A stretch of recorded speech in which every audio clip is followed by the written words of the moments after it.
Wholesale people don't want to hear the truth. The truth is wholesale is a gateway drug. You're not meant to be in kindergarten, first grade, second grade, third grade, and fourth grade for the rest of your life. It's hard to automate. Why? Because you have to have salespeople. Those salespeople have to be humans, and salespeople are the worst people on the planet to have as employees because they are entrepreneurial minded, which is also what is needed for that role. I look at that, I'm like, that's not a business that I can really walk away from. Like, think about wholesale. If you go, yeah, I'm gonna walk away from a wholesale business for 6 months and I'll come back and it's thriving. I can't name one. Neither can I. The only person I know that has really truly scaled wholesaling was Jamil Damji. He's the only person I've known that has scaled it to a point where he doesn't need to be there. Yeah. But how did he do that? He has an incredible wizard named Hunter and another partner named Josiah that run that business day to day that Jamil doesn't have to be there.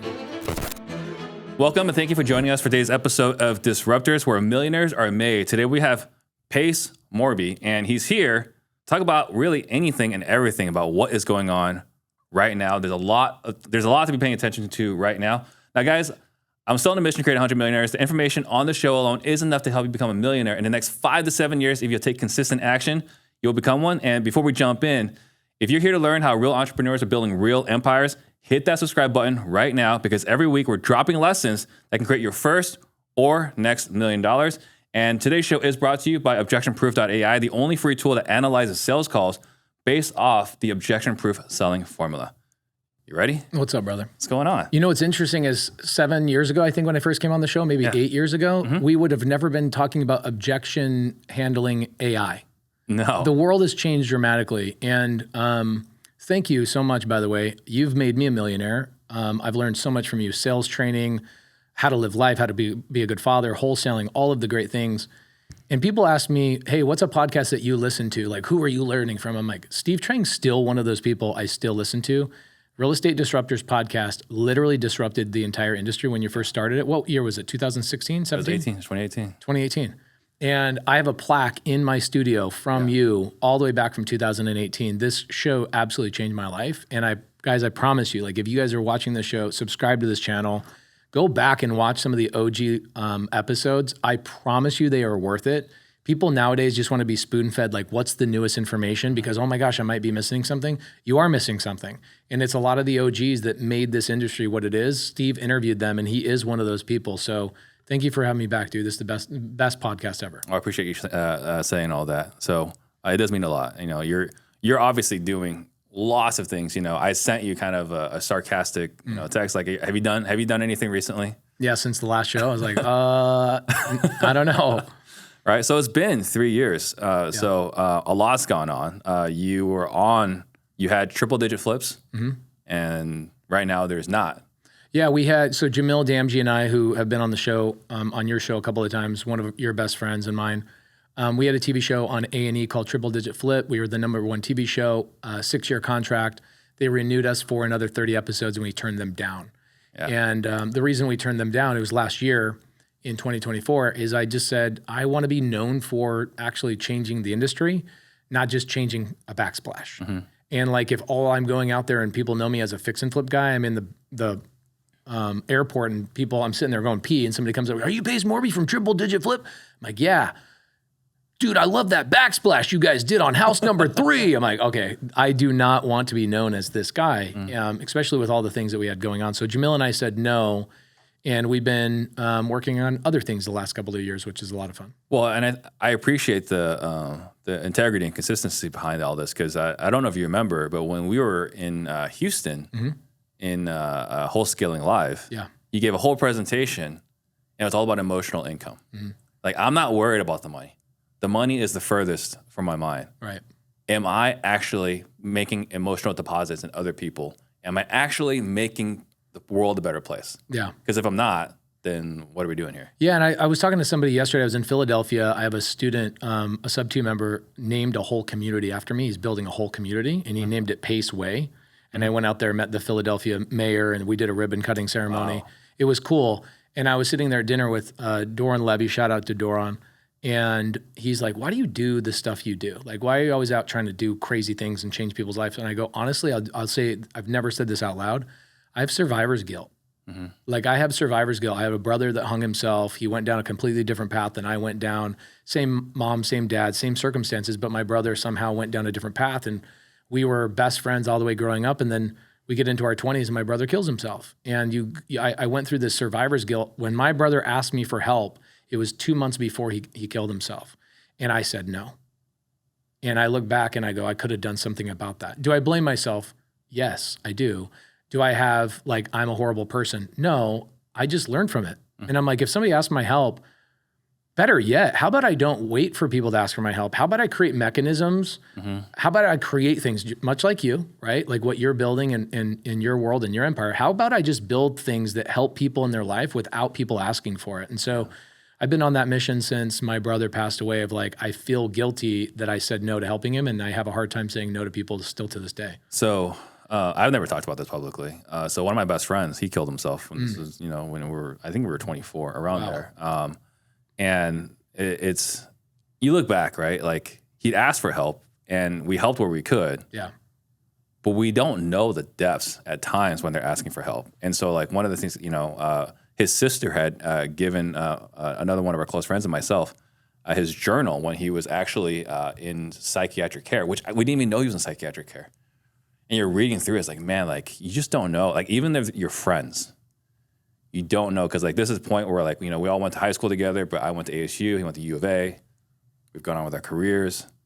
I was a groomsman in his wedding. It was just crazy. You don't know what people were going through. Well, what's crazy is it's he probably made comments to you that were in your mind throwaway, funny joke comments, but it was really a cry for help, right? And so, the TV show, turning that off, I just felt like we weren't doing any good for the industry. We were making money. People recognized us in airports. I couldn't go to In-N-Out Burger without somebody tapping me on the shoulder.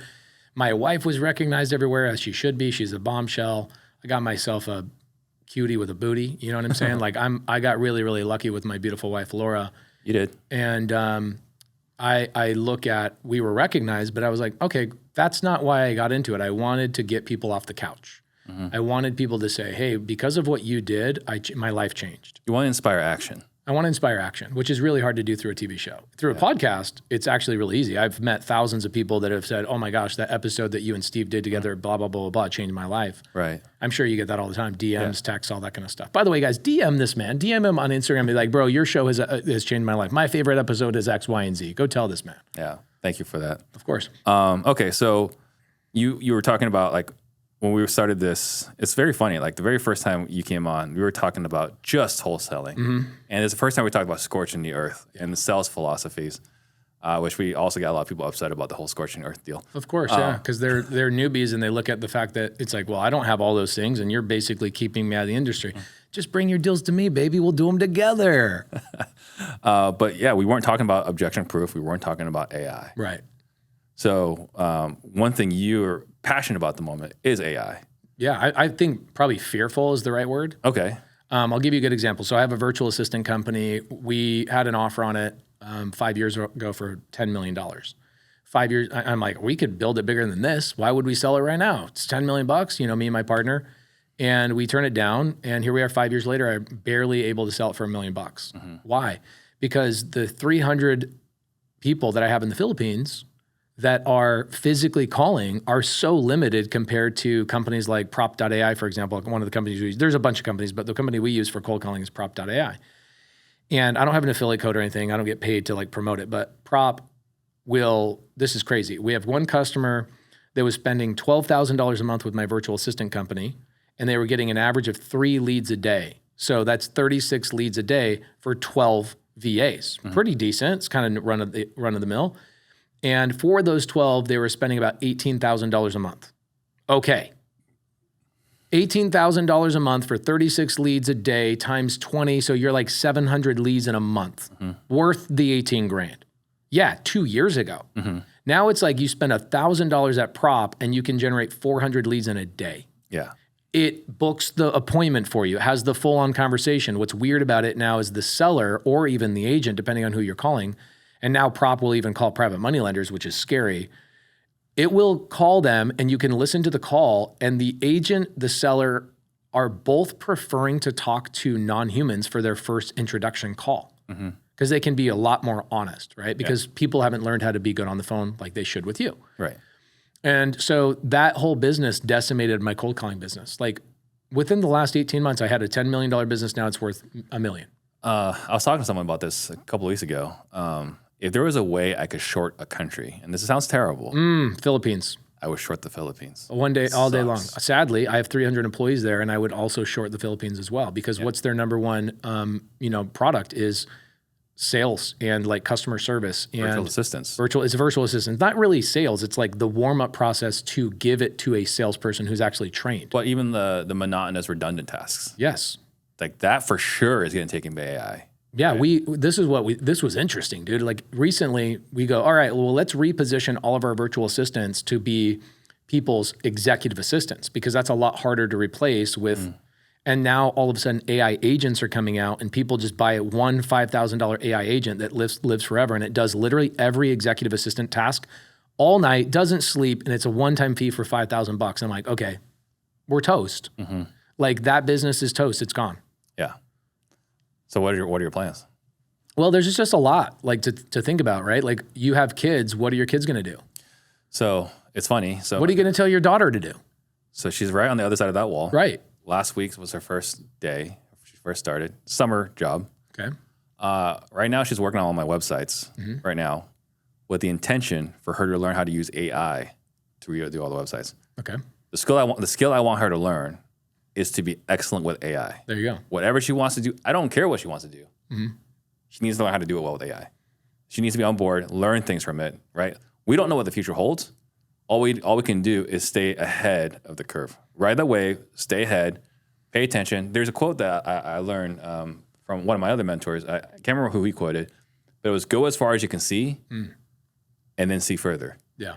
And that's all I'm asking her to do. Like just take AI go as far as you can with AI and just keep your head up. Yeah. And then you'll be fine. If you don't, You're toast. everyone's passing. If anyone that's not doing it, like we've said this with our tool, if you're not using our tool, in a few months, you're just gonna get passed. Because like to your point about like your VAs, someone right now paying 4 or 5 cold callers versus what our tool is gonna do, you just pay us a few $100 a month, Yeah. and you replaced all your cold callers. It's not even like, think about this. This is just to add on top of this, guys. Like, let's talk about where this is going. For the people that are not on X, you're not on Twitter, you're not on these places, you're not consuming this content like I am. It is happening at such a grand scale that we can't even imagine until you go and actually watch and see what's happening. So, I've been on stage. I was on a Tony Robbins stage recently, and I had a guy stand up and go, "You're a fear monger. You're telling da da da da." I go, "Dude, okay, cool. DM me, and I'll give you some proof." This is a couple of quick stories. I'm in the Montana airport. I'm there. I live there in the summer. So I am on floor 1, and I see this floor cleaning robot zooming through, and I walk up to it. I'm like, let me kick the thing, and let me just play around with it. And it's like, hello, sir. I'm an AI, da da da da. Can you please get out of my way? And it pauses and has a full conversation with me. I'm like, okay, that's cool. Yeah. So then I go up to the second floor, and I see another one of these cleaning robots, and I walk up to him. I'm like, maybe I kick it in the back. It won't. I'm just messing with it, Yeah. And I get up there. I'm like, why is this thing not moving? Oh, it's not moving because this is a man-operated floor cleaning machine, and the human is in the bathroom, which it's parked next to, on a break. I'm like, if that's not telling you exactly what's going to happen with the economy, that one downstairs ain't going on no breaks. Yeah. It's not asking to be unionized. It's not asking for a raise, a bonus, a this. And more importantly, it doesn't need to be onboarded. It doesn't need to get a pep in a step. It doesn't say I got a flat tire, I can't show up to work. It doesn't say any of those things. So any of those excuses, if that exists in any of your world, I don't know if you guys saw this, Amazon just deployed 100,000 robots in their warehouses this week. Oh, really? I didn't see that. This week. Because what happened was you saw this big union thing swelling up on the East Coast with Amazon, and within 6 months, bro, they went and just bought 100,000 robots. They're like, you're toast, bye, see ya. Yeah. Okay, so I go to a barista. People go, oh, I want to have a human experience. No, you don't. I think in sales, when you're talking about like, I want to buy a house, I want to sell my house, I think that those are very protected places for a while, at least 10, 15 years. Well, I don't think it's that long, but anyway. Okay, I'd love to have that conversation. Baristas, let's look at baristas. Okay, Korea already has 7 Starbucks that have baristas fully automated with robots. It's already happening in Starbucks. What do you think is going to happen in the next 3 years here in America? I go to Starbucks the other day, I go through the line, and I order a tall vanilla bean frappuccino. I don't know what's on the thing, but my wife asked me to order it. The person says, would you like whipped cream on there? I go, yeah, hell yeah, I'll have whipped cream. Cool. Next day I come back and I go, oh, I'll make the barista's job a little easier. Tall vanilla bean frappuccino with whipped cream. Yeah. The barista comes back, he's like, it already has whipped cream. It's already one of the ingredients. You don't need to tell me that. I'm like, you got any robots I could talk to?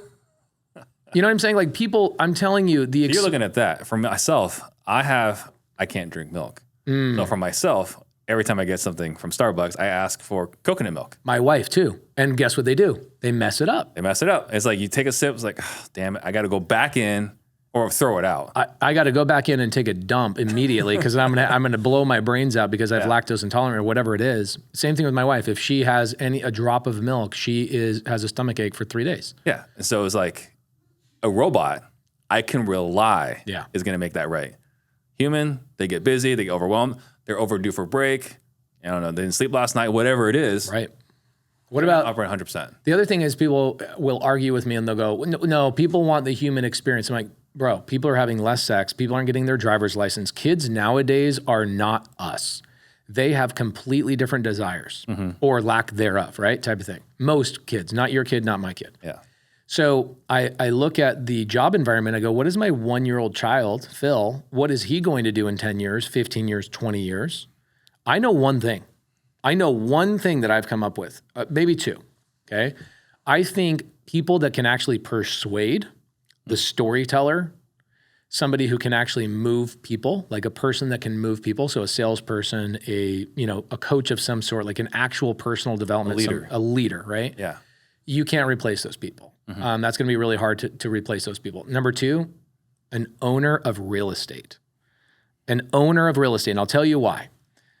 When all these people don't have jobs and the government is just flooding money in through HUD, Section 8 vouchers and all that kind of stuff, I've got a big project right now, 102 unit, I'm calling it my super, the Super 8 motels. Yeah. This is my super Section 8. I bought 100, so I bought a 102 unit motel. And we're converting it into an apartment building, all creative finance, which is awesome. Yeah. And Section 8 is coming in and paying for all 102 doors, $1,400 a door, right down in like the worst possible area. If you are not focusing on affordable housing, where the government will literally just pay your bills, I don't know what you're doing. Like I'm in RV parks, mobile home parks, and affordable multifamily is where I'm primarily focusing. And then in single family, I'm mostly selling my single families I've bought since 2016, 15, all the way through. And I'm 1031ing those into single family that are co-living or shared housing, like pad split or what have you. Or I'm rolling into the other 3 asset classes. I'm staying away from anything luxury. I'm not saying luxury won't exist. I'm saying luxury will exist at a big level. That's just not the game I'm going to play. Right. It's going to become the haves and the have-nots. And I think the have-nots are going to be so much more of a surplus of opportunity that that's where I'm attacking. I'm attacking that. So people that are focusing on Airbnb, you're cooked. Like goodbye. Airbnb is out the window, and it has been. You've seen it the last 2 years. Like most, it's been a struggle for sure in Scottsdale. Oh yeah, everybody nationwide. I had 75 Airbnbs in Atlanta, Georgia, a couple of years ago. Then they outlawed it. The Marriott group comes out and just fries everybody, right? Almost overnight. So I sell a bunch of assets. I reposition them into midterm rentals, and I do a bunch of other things.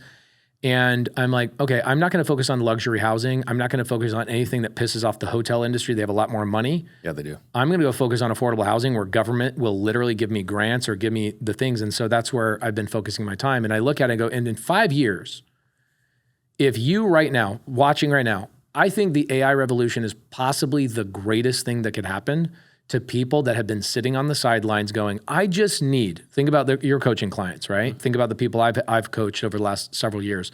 You get people that come to you, why?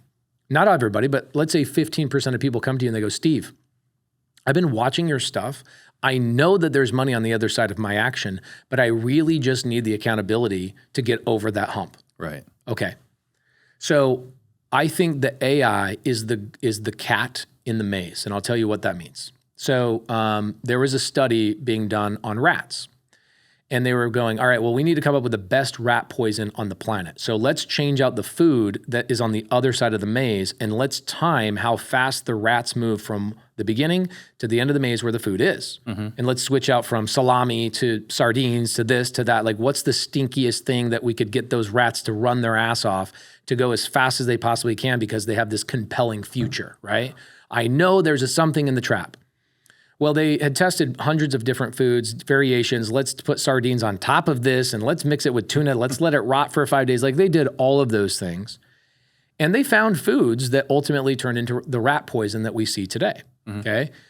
But what was interesting is one of the scientists, there were 7 scientists on the project. One came in and he goes, hey, you know what? I got an idea. Let's put the scent of a cat in the maze and let's just see what happens to this rat. Yeah. And so they put the scent of the rat in the center of the maze. What does it do to the rat? It freezes the rat. It does not move. It will not go. Even though it can smell the food, it freezes the rat. Nothing at all. Nothing, does nothing. Analysis paralysis. Where's the cat? Where's the cat? I know there's a cat. There's a cat. There's a cat. I don't know where the cat is. Oh my gosh. Right? So it's a lot of people trying to get started in sales or real estate or wholesale or fixing it, whatever. I don't know. I don't know what's going to happen, but I know there's danger out there, so I better not do shit. Right? Okay, well, here's the thing. That same scientist is like, you know what we should do? We should take that cat scent and put it behind the rat and see how fast it runs now. So it knows it's behind it. And that cat scent being pumped in behind the rat made that rat run twice as fast towards the other side of the maze than any food ever did. Right, of course. And so there's that old quote that I remember, I know you do too, is that people are more afraid of loss than they are motivated by gain. Right. And so there's the people that are like, I know real estate will change my life. I know sales will change my life. I know these things will change my life, but I'm afraid. Okay, but that's because the cat was in front of you. I'm telling you, with AI, the cat's being put behind you. You are being given a gift. You have 5 freaking years before you are cooked. Yeah. And so if this does not push you forward as fast as humanly possible, you're going to be stuck in this maze. You're cooked. The rats are all going to die. I completely agree with you, except for one thing. What? I don't think it's 5 years. I think it's like a year at most. You think a year? I think this recession we're going to have is going to be catastrophic. I think you're right. I'll tell you a couple of things. So The only reason why I think it'd be longer is just there's not enough people playing with AI. I think that's the only reason. It's adoption. Yeah, all day long. Like there's only reason people I hang out with. I just spoke for Brandon Turner in Austin on Monday. And shout out Brandon Turner. Have you had him on the show? I haven't. I should get you to get him on the show. Love to have him on the show. Awesome dude. So I speak for him in Austin and I'm talking to some people in the hallway and I'm like, do you realize how AI is like going to cook all of us? Bro, they're not even, they would have to know something about it to be in denial. They are so far removed. They're in like 2019 mindset of like, they're still scrolling on Zillow. They're still manually cold calling. They're like writing things down. And these are people in their 30s. These are not 60s and 70-year-old people, right? So I think that you're right. The adoption is actually what's going to prevent people. It's like the human beings are going to stop the adoption. And what's going to happen is the world's going to change around them, that they're going to be forced to adopt it, like Circle K. Look at Circle K. You go into Circle K, do you need to talk to a human to buy some shit? No, you got the scanner. I got the scanner. In fact, The scanner's amazing. I've tried to trick that son of a thing. I had a donut one day and I stuck a thing of gum under it and I was like, this stupid robot can't, it caught it. And I'm like, I could have tricked the human. I could have put the gum underneath the donut and I could have gotten some free gum. Yeah. Not that I'm trying to jack gum, but I'm just trying to point out a thing that these robots are better than the humans, and it's slowly integrating into our life. So we launched Objectionproof AI. Yeah. It hasn't been 2 months. We literally have hundreds of people in there that are going through using AI to review their sales calls automatically, role playing with the bots. The people that aren't using it, Getting left behind. they're getting crushed by the people that are working with us. Right. I don't know how else to put it. Like, I don't want to sound cocky or arrogant. It's just like, if your worst sales guy is getting better every single day because they're practicing with our role play bots and they're reviewing every single call, you know, like most sales teams, they've got like 1 or maybe 2 good sales guys. Yeah. Right? Everyone we're working with, everyone on their team's gonna be good.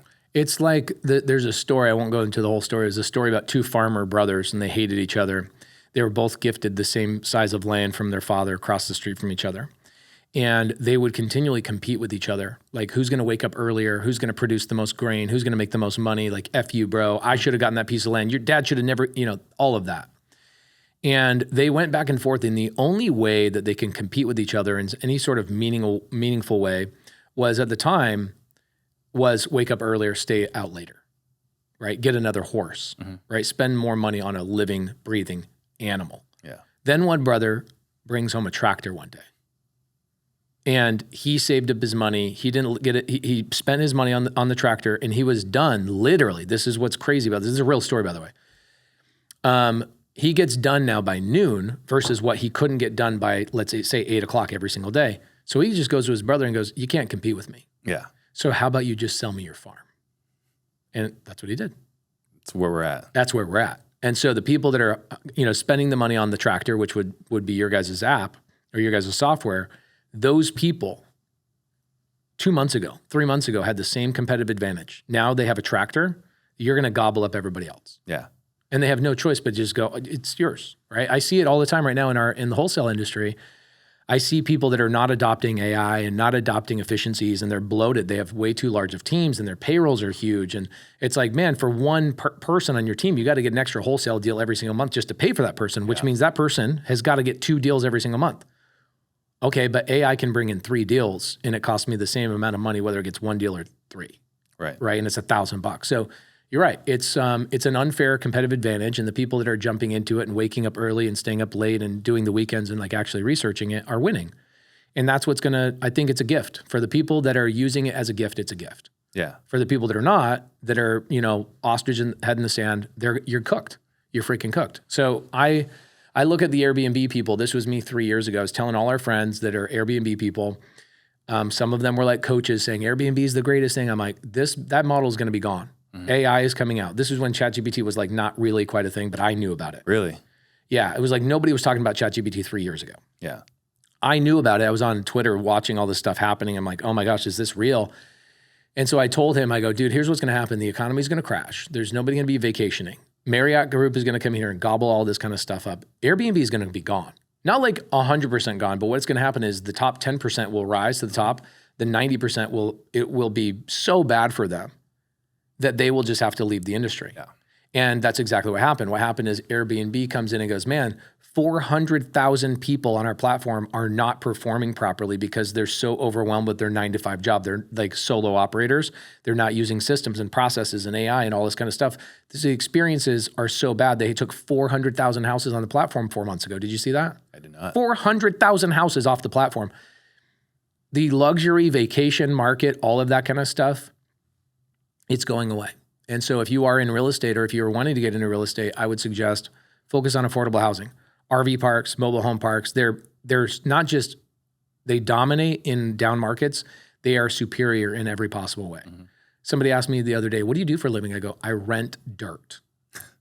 I go, what do you mean? Well, I buy RV parks and mobile home parks on seller finance and Subto.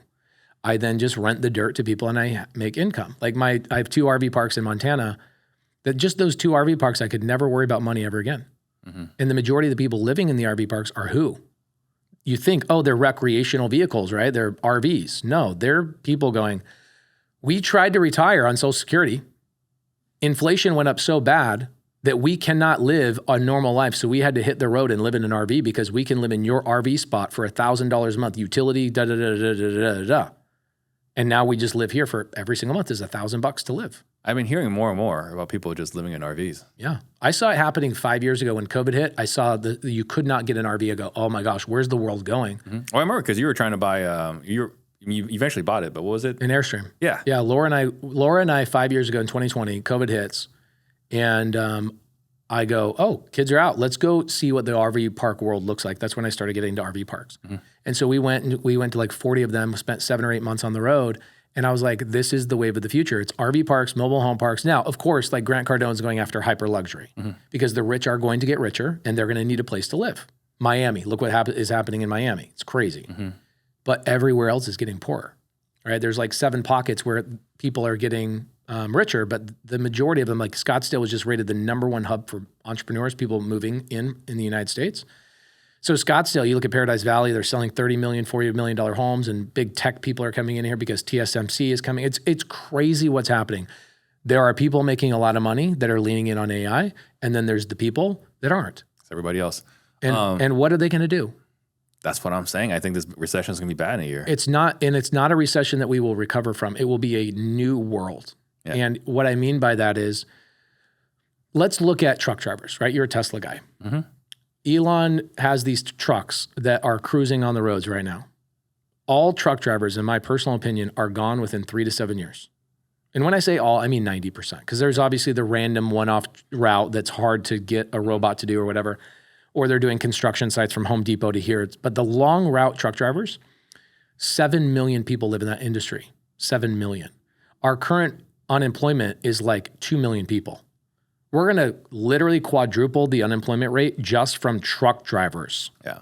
What about software engineers? What about, you went to school to be an engineer, right? I did. Bye. All engineers. Yeah. Right? Most engineers. That's what I'm seeing is I was talking to somebody and they had their own software development team and they had senior developers and junior developers. Mm-hmm.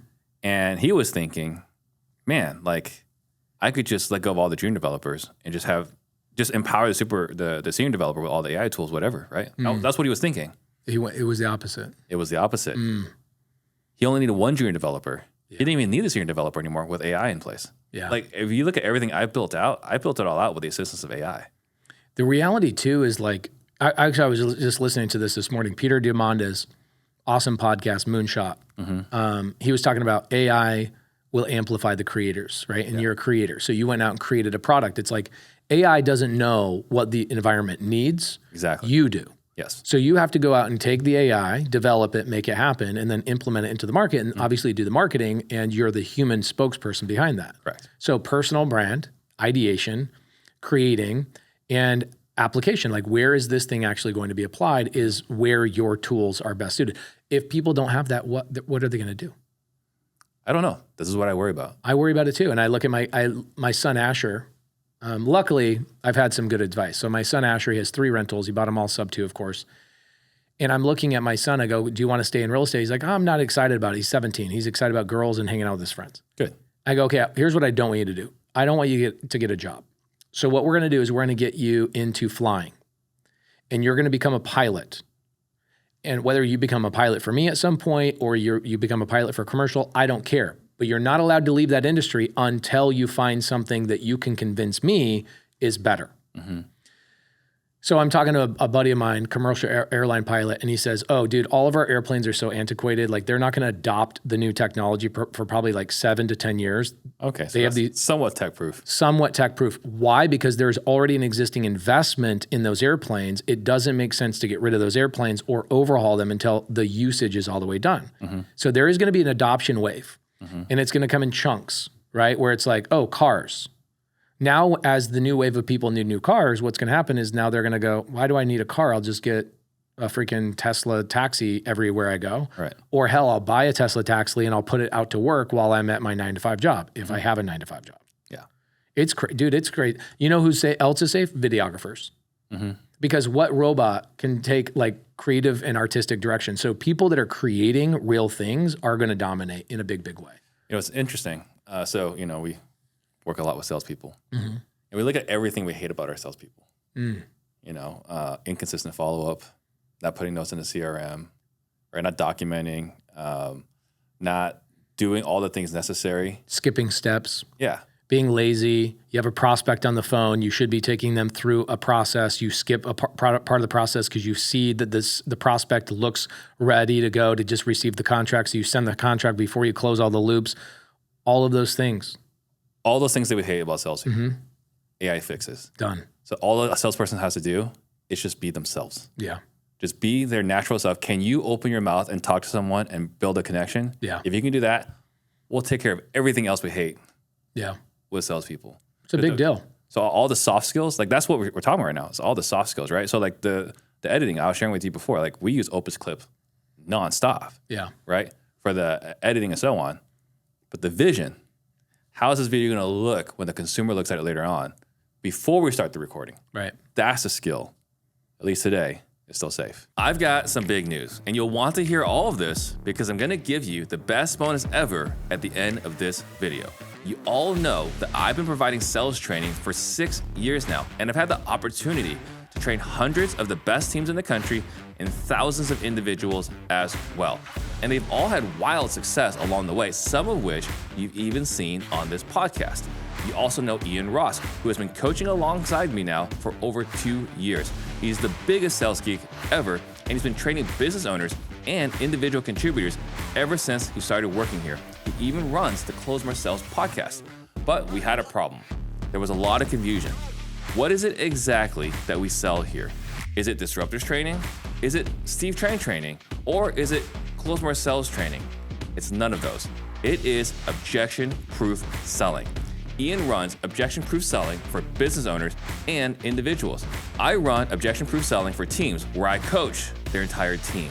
And to celebrate the rebrand, I want to give you something that I never would have thought been possible until recently.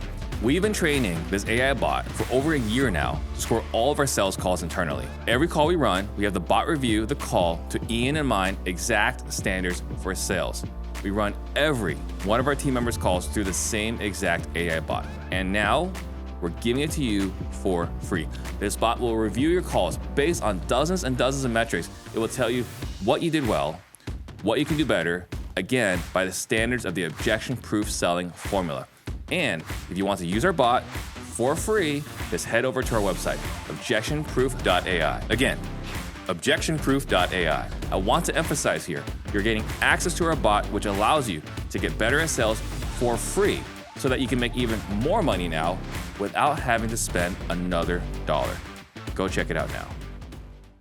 Yeah, it's interesting. I think the adoption is keeping people at in a protected zone for probably the next, I think a year is too soon. I think in 24 months, I can't even imagine, right? Mm-hmm. Like everybody in your mind, think about when did you first hear about ChatGPT? End of 22. Yep, end of 22. Here we are now 2.5 years later. ChatGPT is not even the cool thing anymore. No. In fact, I have my own GPT called Pace GPT. My whole team communicates with me all day long and I'm not there. It goes through so like, for example, let's say you take like a Subto member, somebody in my community. They have a question about anything. It goes through 4,000 Zooms that I've done over the last 5 years, and it aggregates the information. It says, hey, if you want the long form answer, I answered it here on this day. It's 42-minute answer, but what you're really looking for is this, this, and this.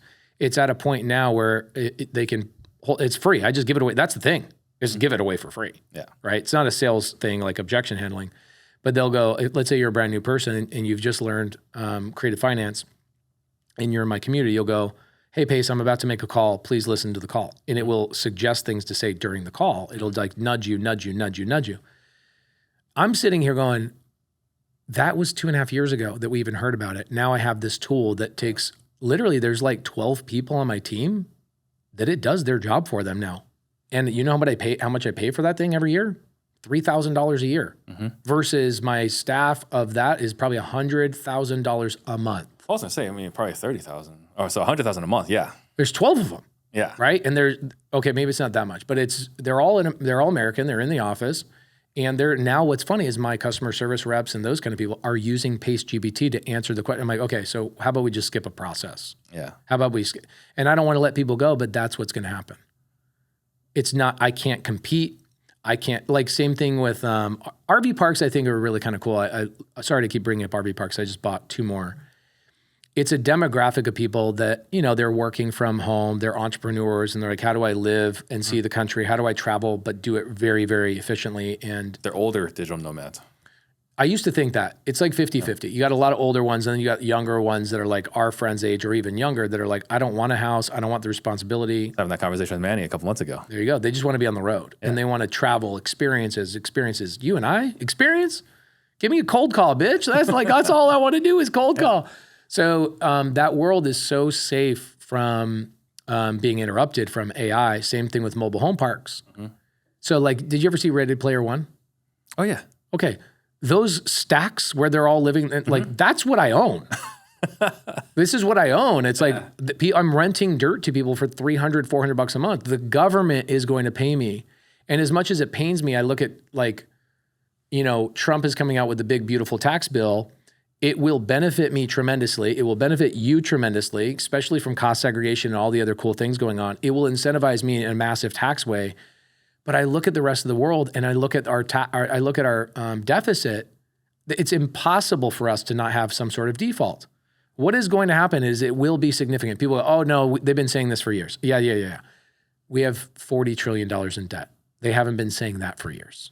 They have not. It's funny. Back when we used to run, remember back in 5 years ago. Discovery Park. Yeah. I remember when My toe still hurts from that. I remember I was talking about like inflation, like, hey, like they're talking about printing all this money because of COVID. Mm-hmm. This is going to be really bad. A lot of good people are going to get hurt by this. Mm-hmm. Here we are. Here we are. The people who own real estate like me Did great. I did great. My net worth went up tens of millions of dollars because I sat on real estate that they pumped. My net worth goes up. But that's what you and I talked about. I was saying like, you and I are going to be great. Yeah. Everyone else is going to be screwed. And I feel like we're having the same exact conversation. Yeah. Again. Here's what I would say to people that are listening right now is think about that cat scent. Like, are you the rat that's sitting there where the scent of the cat is in front of you and it's paralyzing you? Or are you the person that can take that scent and put it behind you and propel yourself forward? For me, I actually operate primarily out of fear. I wake up in the morning with anxiety. I operate out of anxiety. Holy crap, what if this happens? What if this happens? I don't stop working because what if this will happen? It makes me work 10 times harder. And it's a mental shift that you've got to make. So whether it's doing business with Steve or doing business with anybody else, like get in something, get into the vein of business and start making money outside of just your 9-to-5 job, or you're going to be cooked. That's it. Yeah. You've been popping up more in my feed recently. There's something you keep talking about this lady. Oh, yeah. What's going on? Okay, so I've just been really having fun helping people get their first deal. You've helped people become millionaires. You've helped people get their first deal. You've done all these things, and there's just really, truly nothing better than that emotional income. We talked about this on probably the second time I came on the show, and I was like, you give me $100,000, okay? Or actually I said, give me a $10,000 check or tell me I helped somebody, and I'll take that all day long. The emotional income means so much to me. And I've been in the game long enough to know that there's this massive domino effect that you create when you help somebody else get their first deal. It just compounds and compounds and compounds. But, I have a really big Facebook group. It's a free Facebook group. Resources, Creative Finance with Pace Morby. It's completely free. I don't promote or push anything in there. Affiliates, nothing. I don't push anything. I just provide a lot of value. And you'll get people. It's like specific demographics of people that will have the victim mentality of like, but I'm a veteran and you don't understand how, okay, you're right, I don't. Let me create a mechanism for you. Let me create a pathway for you. Let me do a training for you. Okay, but I'm a single mom. You don't understand. Okay, but I'm a dad that's busy. You don't understand. Okay, but I'm homeless. You don't understand. I get a lot of people go, I'm sleeping in my car. Mm-hmm. And so I, soft spot in my heart because of my brother. He was on the streets for a couple of years. Nobody could find him. And so for me, I'm like, these people that are on the streets are good people. They just need help. Yeah. And so what I did is I said, if I go help somebody that is homeless and I record every single part of it, it basically removes every other excuse from every other demographic across the board. Like, okay. And so I went to like the Attorney General of Utah, good friend of mine, Sean Reyes, and I said, I want to do the TV show. Netflix says they're interested in doing a TV show with me. And I want to do a TV show where I fly to Utah, I interview 200 homeless people, and I get a team of like 12 people. At the time, the working title of the show was called Homeless Homies. Don't worry, guys. It was definitely not going to be the name of the show. But at the time, the working title was Homeless Homies. And I was like, I want them to come into an office with me, like let's say a title office or something where they came in with me for 30 days and all they had to do was show up for 30 minutes a day and I would show them how to become financially free in less than 30 days. Mm-hmm. And I was like, the story arc will be 12 guys or girls. We record everything they do and who actually sticks around after 30 days. They get flighty, they get weirded out, they have mental health issues and maybe drug addictions. But the ones that stick all the way through and follow the process, it's like, I'm hoping one or two of those people make it all the way through. Okay, so I get $100,000 from like Trainual, $100,000 from Kajabi. I get $100,000. Like I get people like putting money behind this going, wow. We want to put money behind you doing this because we believe that you're a crazy enough lunatic that you'll go do it. Mm-hmm. And then Sean Reyes tells me, hey, I'm retiring. And he'd been in public service for 16 years as the Attorney General. So he retires in January. I'm like, crap. All right, I guess I got to go to Skid Row or I got to find somebody else that will let me use the government assistance and like figure out how to operate properly in that town. And I was just kind of feeling down and defeated about it. And then I just said, I'm not going to quit. I remember just saying, I'm not going to quit. I'm going to find a way to help somebody and create a blueprint. For anybody, like literally anybody, you're sleeping in your car, I will show you how to make $5,000, $10,000, $15,000 in a week, and I will show you the gateway drug into real estate. And I get an email from a lady named Maddie. and she's like, hey, my name is Maddie. I'm 59 years old and I'm sleeping in a shelter and I have been watching you on YouTube. She'd seen Real Estate Disruptors back in the old days. Like she'd watched all those episodes. I've hung out with her now. So she references those things. She likes Steve. She loves herself from Steve Train. Well, appreciate that. Thank you, Maddie. So she sends me an email. Takes me a couple of weeks to respond. But then I'm like, okay, this could be a really great opportunity. And I don't need a TV show and I don't need all that. Why don't I just go pick this lady up? And why don't I just literally every single thing I do with this lady, I just record it, but I don't do any work. I record, I tell her what to do, and I go, you do the work. We record it, and I just give it out to the world. Free, like not charging for any of that stuff. Doing something that nobody's ever done before. People have written books about doing that kind of stuff, but like documenting the journey of getting a homeless person off the street. So then she tells me, I've got 30 days until they kick me out of the shelter.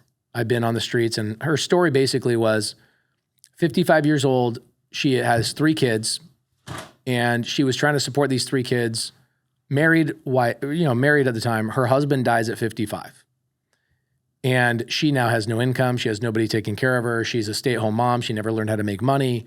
So she comes from Connecticut to Arizona to try and get some help from a friend. One thing turns to another. That person flakes on her. Then the next thing, she has to sell her car. It breaks down. It turns into a thing. Next thing you know, she finds herself sleeping on a bench. Yeah, vicious spiral. Vicious spiral. And, I found out a couple of years ago that like 1 in 30 kids sleep in their parents' car because their parents can't afford rent. It's affordability is insane right now, right? Even though rents are coming down a little bit, affordability is still insane. Yeah. So I look at this lady, I go, okay, I'll pick you up at 7 o'clock in a couple of days. So I pick her up, I buy her a flight to LA because I just was going to LA that day. I go, come spend the whole day with me. And we spent 14 hours together. My videographer, Eric, was like, we're doing what? We're picking up, who is this homeless person? How do you know this person? I go, I've never met him. By email. By email. Yeah. And he goes, you're kidding. He's like, dude, I've seen you do some stupid things, but like, this is crazy. You're putting yourself at risk. I go, yeah, I guess I kind of am, but I think this is a really cool blueprint. So what I did with Maddie is I spent the day with her, and then I started creating a blueprint. So I said, all right, here's what I want you to do. Because I thought of the audience. I thought about people watching. Yeah. And what are their excuses? Their excuses are, I don't have time. I don't have money. I don't have this. I don't have a mentor. I don't have help. I don't have somebody holding my hand. All the things, right? So I said, all right, Maddie, you are limited to working 45 minutes a day, 4 days a week from your broken Obama phone. It barely even freaking works. 45 minutes. 45 minutes a day. Okay. And you know this, being in the real estate business and having your experience in wholesale, if I limited you to 45 minutes a day, 4 days a week, could you get a deal in your first couple of weeks? Could I? Yes. Yes. And I put myself in this really impossible situation where I go, I'm going to guarantee you that you're going to get a deal in the next 30 days, but I want you to limit yourself because I don't want you to overwhelm yourself, et cetera, et cetera, et cetera. So what I did is I had her start out bird dogging. So she would go to wholesalers in my Subto free Facebook group, and she would just bird dog deals for other people. And I said, you are not even getting started until you copy and paste addresses. It's the Jamil method, right? It's astro flipping basically. And I said, all I want you to do is copy and paste addresses until you get to 250 no's. And when you get to 250 no's, then I know that you've done enough work that we'll go to the next step. Well, she got to 45 no's, and then she got her first deal, 46 houses, and she got her first deal, got $5,000, and got her paid last week, which is just triumphant, insane, like so cool. She doesn't have a car. She has literally no money, no bank account. So when we went to deposit the $5,000 because she has no transportation, the bank's like, yeah, we shut down that account a long time ago. Like, you have no money. What are you doing? This lady has never seen $2,000 ever compiled in one place in her entire life. And so I just started documenting in my free Facebook group and trying to inspire people to go, dude, there's literally no excuse. And I'm also trying to change the culture of at least my free Facebook group. I go, you are not allowed to say, I have not done a deal. Right. You are allowed to say, I have not done the work to deserve a deal. But you are not allowed. If you say, I have not done a deal yet, I'm going to delete your comment and we're kicking you out of the Facebook group. I am zero tolerance. There's no more. I'm getting too old and too cantankerous to be patient enough with people that are saying, I haven't done a deal yet. No, you haven't followed the blueprint. And so Trevon right here, who's hanging out with us today, we've been following and hanging out with her. And luckily, I just hired Trevon, and he used to run a shelter. Oh. So like we've been documenting her, and he's been like running around with her, even when I'm not around, following the work she's putting in, so that we can just give it all away to the world and go, hey, here's the blueprint. And it's been a lot of fun because I have now seen so many people go, I cannot even believe it. And I've released some of the videos and they're watching like, dude, it really is that simple. I'm like, yeah, it is. Yeah. And you have no time. You have no time, right? Like you guys, going back to the AI thing briefly, you have no time.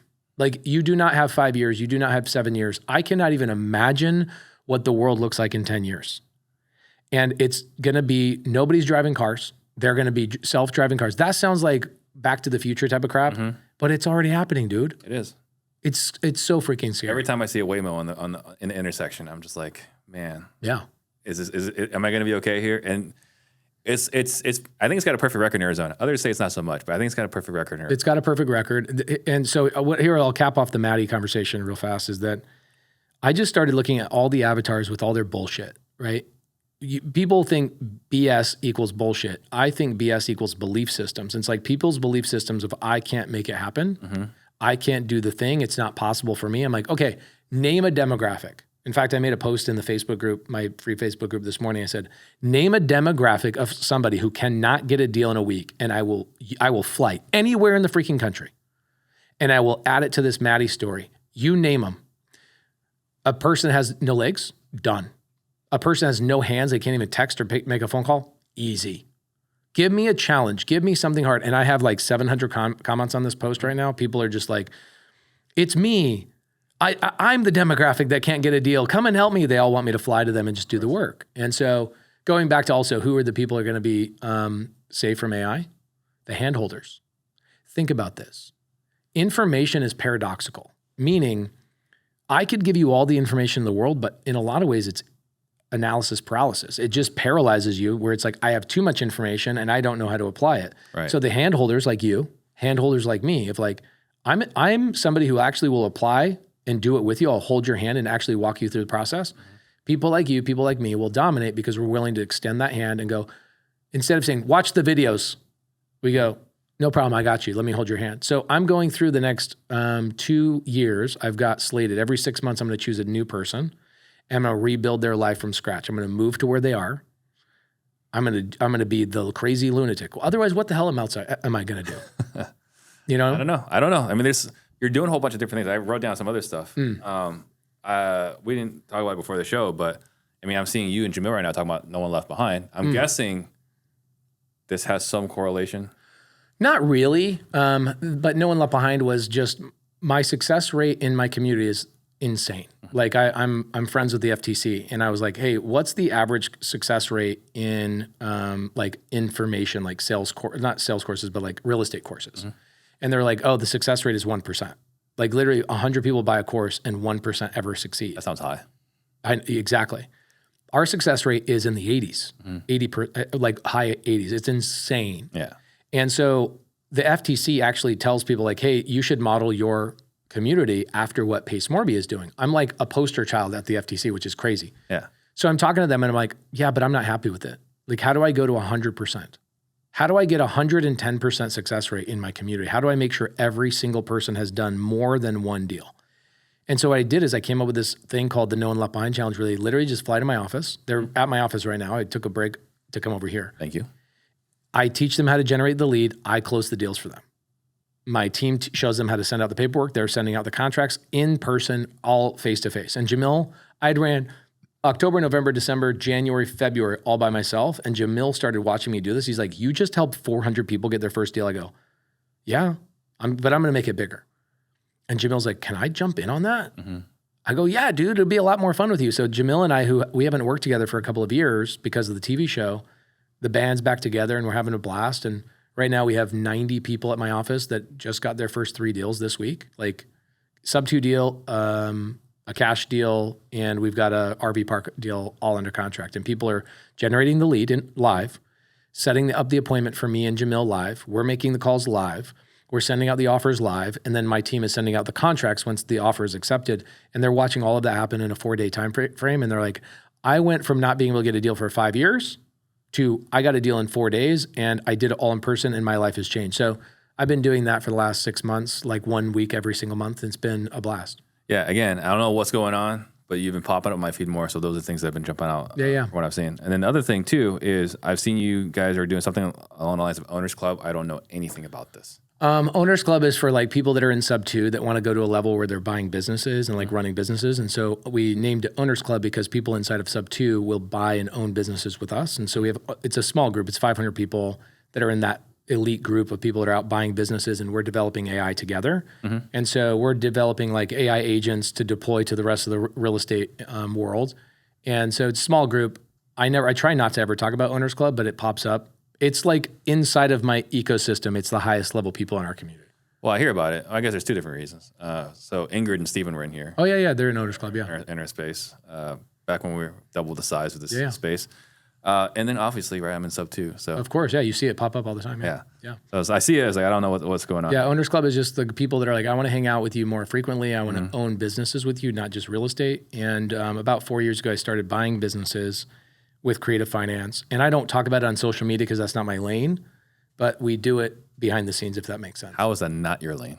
Well, the creative finance, yes. But like buying businesses, it's like, that's Cody Sanchez, Cody, what's his name? Kyle Million.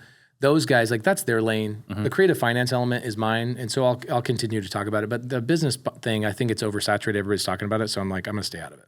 I don't know if everyone's talking about it. And I think perspective, I mean, look how saturated real estate is. I only think of me in real estate, sadly, because I think I'm the only crazy one that does anything crazy. Yeah. And so there's definitely a lot of people competing in certain elements. But I feel like what I've done over the last 5 years is something that the industry's never seen. Well, of course, but that's my point is like there's other people there, but I don't see it. You can still add Pace's flavor. Yeah, that's true. To it. I just do it behind the scenes. And it's also like I could only post 3 times a day on Instagram without pissing people off. So I think I could only... Who are you pissing off? It's just like figure of speech. Yeah. If I could talk about stuff all day long, I would. It's like we get this 102-unit motel under contract the other day, and I'm like, I want to talk about this on social media. I'm like, nope, I've already done 3 posts today. I think I'm good. I don't think I need to talk about it, you know? So how much wholesaling are you doing today? We'll probably wholesale 3 deals a month, and those are deals that I'm not direct to seller or direct agent on. Those are people that like members of mine come to me and go, hey, I have this great deal. I go, I don't want that, but I'll sell it for you. So we'll do some like JV type of stuff, but I'm not in wholesale as like a wholesaler. I wholesale, but I'm not a wholesaler. And this is an interesting topic. Some people in the wholesale industry are going to hate me for this. Good. Well, we'll make sure we clip this, make this the intro. Yeah, make this the intro. Wholesale people don't want to hear the truth. The truth is wholesale is a gateway drug. You're not meant to be in kindergarten, 1st grade, 2nd grade, 3rd grade, and 4th grade for the rest of your life. Yeah. That's why there's junior high, high school, college, etc. Yeah. And wholesaling is the greatest thing. It changed my life so much, but it's not meant to be a forever business. It's not it's hard to automate. Why? Because you have to have salespeople. Those salespeople have to be humans, and salespeople are the worst people on the planet to have as employees. To put into perspective, like my title company, and you have a title company, and actually you were the person that inspired me to start a title company years ago. My escrow officers will stay there for 40 years. Yeah. A salesperson, I am lucky to keep them there for 40 hours. Yeah. It's like, ooh, I got all your secrets. I'm just going to take all this. So it's like people go, oh, you have a leadership problem. I'm like, no. Come into my operation. See people I've had for 6-7 years in my company, people that run my stuff. It is a salesperson problem because they are entrepreneurial minded, which is also what is needed for that role. So what's great and not so great about them. Exactly. And I love them, and you need them for all sorts of things. But I look at that, I'm like, that's not a business that I can really walk away from. Like, think about wholesale. If you go, yeah, I'm going to walk away from a wholesale business for 6 months and I'll come back and it's thriving. Name one person that can do that. Name one. I can't name one. Neither can I. The only person I know that has really, truly scaled wholesaling was Jamil Damji. He's the only person I've known that has scaled it to a point where he doesn't need to be there. Yeah. But how did he do that? He has an incredible wizard named Hunter and another partner named Josiah that run that business day to day, that Jamil doesn't have to be there. I'm filming this video for the man himself, Mr. Ian Ross. The guy crushes. The guy's the best person in sales I've ever seen. I've invested elsewhere and I haven't got the same results. I've gone from being a seller, making 5K a month, to being a hybrid role, making 11K a month, to now be 4 months down the line from 5K to on a closing opportunity, inbound, full calendar, with the best opportunity, the best offer in my space. OTE is around 20K a month from month 2. So I've gone from 5K to 20K. If that's not a return on your investment, I don't know what is, man. If you're a salesperson and you don't invest in sales training, you're gonna get left behind because your job is to be better at sales. And sales training directly makes you more money. If you like what you just heard and would like similar types of success, text CLOSE to 33777. And we'll see if you qualify to join Objection-Proof Selling. We're taking good sales reps and we're making them objection-proof. And I was, it's funny that I was there when they were just JV partners. Yeah. Right? It's crazy to see what you've watched. So I still remember Josiah when he showed up. I went to this house, I contracted it for 30. I'm trying to wholesale it to Jamil for 40. He's like, well, let me send my guy out there. I was like, well, I want to be clear. I've got a handshake at 30. But I am pretty sure in all 3 buildings on this property are meth heads. Yeah. Right? Because I know the police was here a couple nights ago evicting somebody. So I want to inspect the property, but I don't want to inspect the property. Right. And so I said, Jamil, who you got? He's like, oh, I got this badass. He's big, he's jacked, he shows up. He's got holsters for both guns. He's going to be great. Right? This was Josiah? Well, I'm waiting and waiting and waiting. I was like, and I called Jamil and I'm pissed. I was like, look, you said your guys going to be here by 11 o'clock. It's 11:15. Where's your guy? And he's like, well, there was a problem. That guy can't make it anymore. But I got another guy who's going to be great, and he can do all these things. Josiah. Little Josiah. Yeah. And he goes through, and he talks to all the methods and all 3. He's phenomenal. He's great. I'm partners with Josiah in 3 businesses. Yeah. And him and I own a fund together. We own probably we'll end up owning $40 million in real estate together by the end of this year. Unbelievable partner. And so I look at Wholesale, and I go, unless you have a partner that is so good at operations, and you also have a wholesale model that does not rely on salespeople, good luck. Jamil's wholesale model is a JV model. Right. You don't need salespeople banging the phones and being trained all day long, which is actually the hardest part of sales. Is I bring you in, I manage you, I train you, which is what your objection handling software is doing. What's the name of it? Objection-proof. Okay, Objectionproof.ai, right? Yeah. So Objectionproof.ai, people come in and they get trained, which is nice. But in the past, bro, I had to take 4 months of taking them on appointments, doing this. This is why I did this. 4 months, and then they figured it out. They're gone. Competed. Yeah. Now, what's cool is you don't show them any other part of the business except for the sales side. That's revolutionary. Yeah. Revolutionary. And Jamil, he had the foresight to see partners in Josiah, in Hunter, to get himself to position where you can. You're right. And I look at a lot of our friends, I won't say their names because they're all really good friends of mine, but they're still going on appointments. And they're 55, 58, 60-year-old guys that are here local. I also have you and I have a mutual friend. I just saw his name on your phone. I went to dinner with him the other night. He says, I did $2 million in top line revenue in wholesale last year, and I took home $300,000. I'm like, okay. So it's 15% margin on $300,000. I could buy one RV park and never worry about it, and it brings in $300,000 net. Why do I want to have a $2 million wholesale operation when one RV park brings in $18,000 a month or $22,000 a month net? Why would I do that? And so I think that I just graduated through owning assets to the point where I figured out what I like and what I don't like, and wholesale was what gave me the freedom to do that. And so wholesale, in my mind, is a tool that gives you breathing room to make a decision of what your next move is. And the people that are wholesaling as a full-time endeavor, it's one thing if it's we do 4 or 5 wholesale deals a month and it's a part-time thing. But if it's we're going to go sell our wholesale business. No, you're not. Do not lie to me. Ain't nobody sold the wholesale business. And if they did, whoever bought it from you did not perform on the note. I can guarantee it. So I like wholesale. I love wholesale. It changed my wife, Laura, and my life. It got me out of construction. I got financial freedom from it. But it wasn't financial freedom. Actually, I didn't get financial freedom from it. You gave you the avenues. It gave me the avenue. I went from one prison to a larger prison cell. It was now it went from I was the dungeon to now the first class white collar prison, right? That's wholesale. And so getting out required me to have cash flow coming in. Single family also was like my biggest mistake I think I've made over the last 7 years is I bought too much single family. I should have bought 25 and been done. I have 300.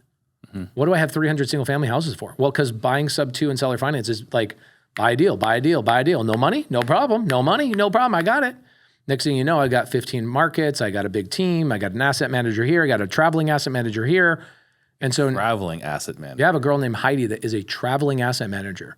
Last week, she's in Big Spring, Texas. We bought $8 million of RV parks. And so she goes and lives there for a month and onboards the properties. Like that's my We're inventing job titles now. we're inventing job titles, yeah. Her job is not going to be replaced by AI. I can tell you that right now. So she goes in, she sits in the operation, she watches the efficiencies. And so she sees like, why is the mail lady doing that? And why is the person doing that? And she'll sit there and do that. So I don't have to. Yeah. But I'm now at a point where I'm like, every wholesale deal I did, let's think about that. My average wholesale deal was probably $18,000, somewhere in that range. I'm not as good as Brent Daniels is buying as deep, just not. I might buy more when I'm in the living room, but I'm not buying as deep as Brent Daniels. The guy's a lunatic. Okay. $18,000, but after marketing expense and commissions and all that kind of stuff, I'm walking away on a wholesale deal like $10,000. Right. Okay, that's life-changing money for 99% of people. In fact, it was life-changing money for me. Wait, you're telling me I could put 4 hours worth of work in and make $10,000? Okay, cool.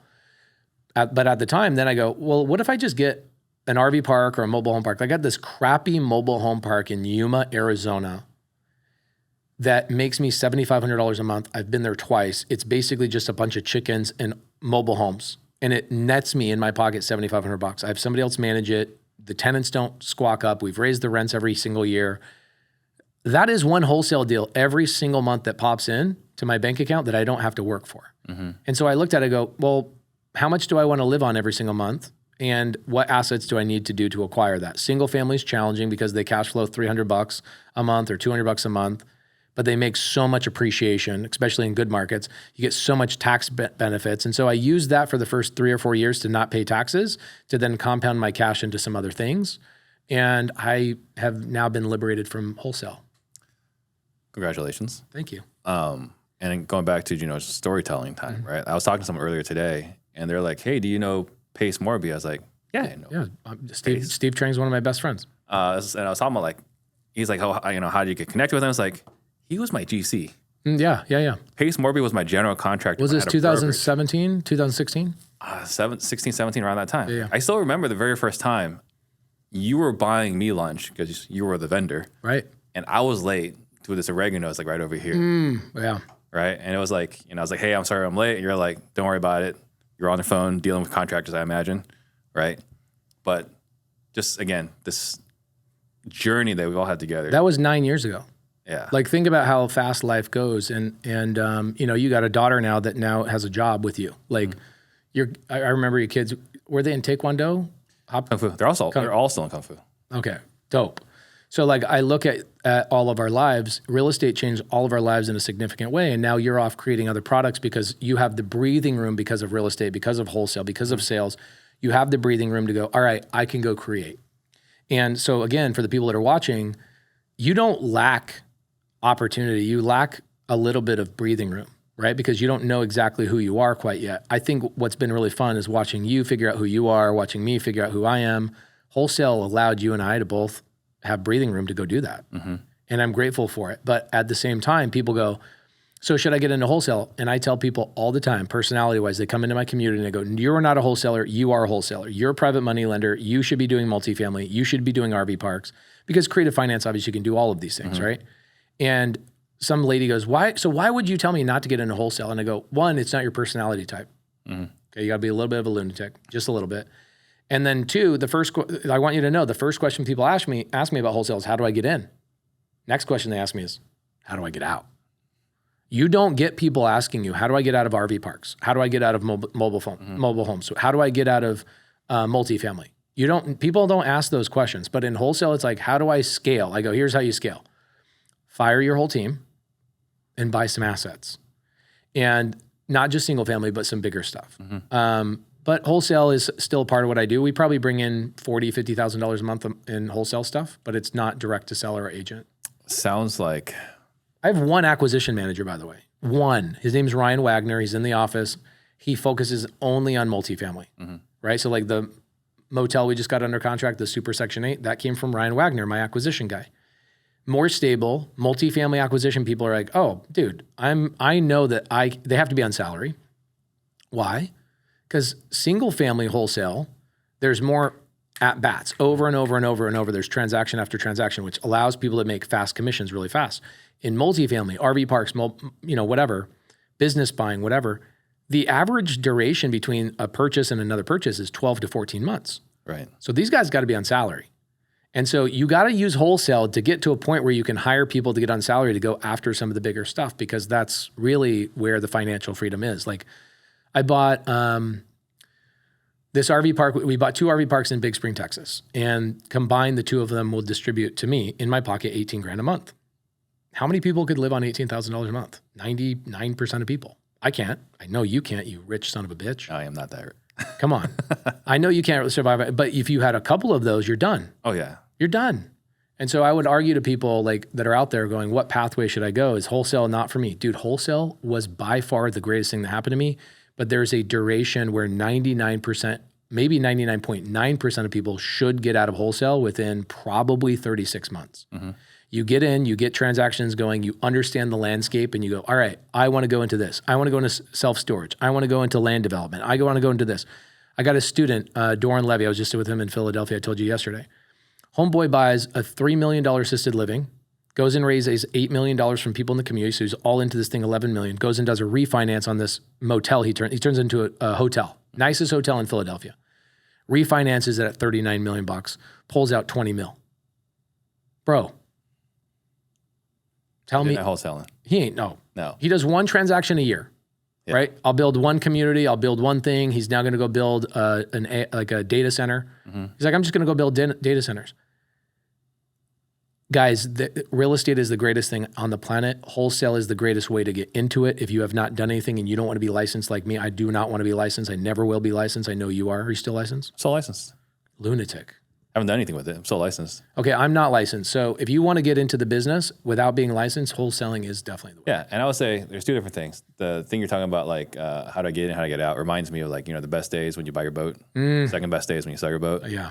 Another thing too is like there are people that I know that are doing really well with wholesaling, and the thing they have in common, all the guys that are doing really well in wholesaling. Let me guess. Small teams, doing the acquisitions themselves. Not necessarily. Using AI. Not yet. Okay, what? They love the business. Oh yeah. Okay, yeah. I love the business too. Yeah, but like you have to like, you loved it, but you fell out of love. You love something. No, else. I love it still. Do you? Bro, I still go on appointments for students. Like I guess what I mean is like you don't wake up all day thinking about. I do. Do you? Yes, that's the problem. So if I could go back and fix what I built, I wish I only stayed in I was full-time wholesale probably 8 years.